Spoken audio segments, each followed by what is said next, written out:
As long as we're talking about Abraham's exercise wheel, you'll notice that I can also use this exercise wheel as a very large yo-yo, so I've asked you to solve this problem. The same methodology as used before. We're not rolling on a ramp now. Now we have a tension force that we're holding onto in a string. We're going to let the wheel unwind from that string, and the question is, can you find the tension force and the acceleration of the object?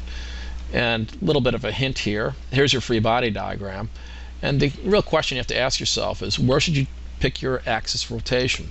You can pick your axis of rotation wherever you'd like. It's all relative. The question is, should you pick it out at the far edge here? Should you pick it out at this inner edge? Maybe go halfway in between. You're splitting the difference between these two guys, or maybe use the center. And so try out some of those, and remember, we want to pick a spot that eliminates our unwanted torques that we don't know about to come up with something we can calculate. And remember that what we do know is our force due to gravity, and what we don't know is two things. We don't know our angular acceleration alpha, which gives us our linear acceleration, and we don't know ft. And so you can use this methodology by picking one of these cleverly to come up with one of the unknowns, and then you can go back through and move the rotational axis to find the other unknown. And then I've given you some LoggerPro video analysis, and you can compare your result to the video analysis to see how well it matches. And then you can write up a brief result and conclusion for what you found. You remember our old friend the Energy Skate Park Challenge. We've calculated for sliding objects what the starting height is for a sliding object to just make it around the top. We're assuming there's no friction on this. In terms of the radius of this loop-to-loop, how high up do we have to be for our starting height? The question is, what if that object turns into from a sliding object into a rolling object? And once again, a rolling object has a moment of inertia. We're going to assume it doesn't slip. That moment of inertia is additional quote-unquote rotational mass, which that extra inertia should slow us down a little bit, and we should end up having a higher starting height to begin at to get that speed up that we need to, so we don't fall off at the top. And so please use conservation of energy and work this out. Pretty quick and easy problem to do. Another classic problem that we looked at is if we have a pendulum, a swinging pendulum. And the question is, if we start the pendulum at some point A, and I just had this as a horizontal starting point, can we use that to calculate the velocity at any other point in the curve? And it turns out we did that quite easily using conservation of energy. And there's our good old friend square root of 2gh. Or notice our delta h is negative, which will cancel out that negative sign there. Very easy to find. But what would happen if we replace the string with a rigid rod? Now all of a sudden we have torques that have to be used. A rigid rotating object must use torques, and now you have a moment of inertia that you'll have to take into account.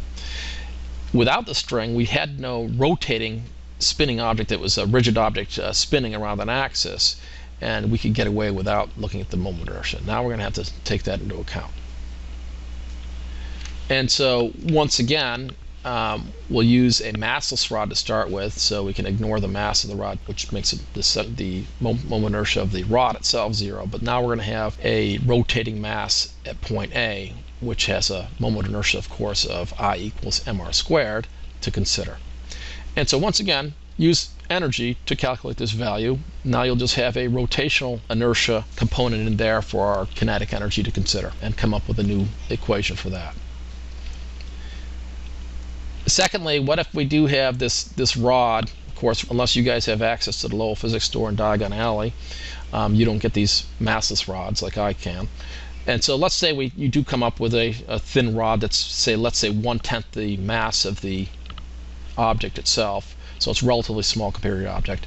What would the effect of that be? And so recalculate using that. Of course, another favorite problem of yours is the half Atwood problem. And you recall we spent a lot of time discussing what assumptions we had to make for these problems. So for example, one of the assumptions, we have constant acceleration, we have constant forces acting. Another one of the assumptions related to our string is the tension in the string constant throughout, and does the string stretch or not? If the string was constant throughout and it did not stretch, then that helped us keep these two objects, in this case, in our Atwood machine, moving at a constant rate, and our acceleration is constant. Those those assumptions will still apply here. Now the assumption that's changing here is our rotating object. Now that it has mass, we have an issue where we have to accelerate this object and the mass in this object, the moment of inertia. Remember, our rotational mass adds inertia to the system, just like our old mass did down here. We have 5 kilograms, 2 kilograms, which decrease our acceleration. Now we're going to have a rotational mass component that gets added in here in some way to slow it down even more. So we'd expect your answer to be somewhat less than this 2.86 for the rotational mass of this system here. Now, as you recall, because the mass has to be accelerated here, so we're going to have to be pulling on this mass and on this mass. That's going to force our rope to have two different tensions. We're going to have a slightly higher tension down here that is required to spin this mass up to speed, and then we'll have another tension over here that's slightly lower that's pulling this object along, getting it up to speed. And so now we can't make the assumption that the tensions are constant. So there's two things you really need to figure out here, is not only the acceleration of the object, but now you can also figure out what the tensions are in each of the strings. Of course, now we can revisit our classic Atwood machine and now take a look at our assumption before, where we had a massless, frictionless pulley.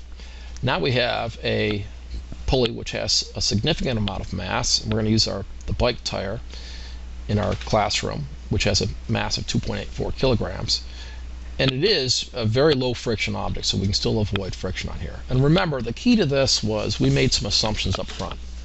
The assumptions that we made were that the rope was not stretching, and so we had objects that move in unison with each other, M1 and M2, so the acceleration of these are going to be identical, just in opposite directions. And then we also had an assumption before that without a mass, that the tension would remain constant throughout. Well, that's not the case anymore.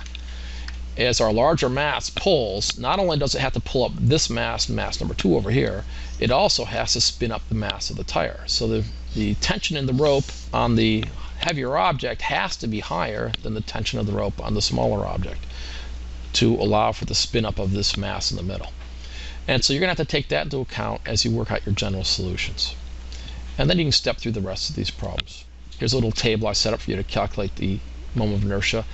I'll tell you right now, the solid wheel, most of the inertia is sitting right here. There is a small effect for the spokes on the wheel.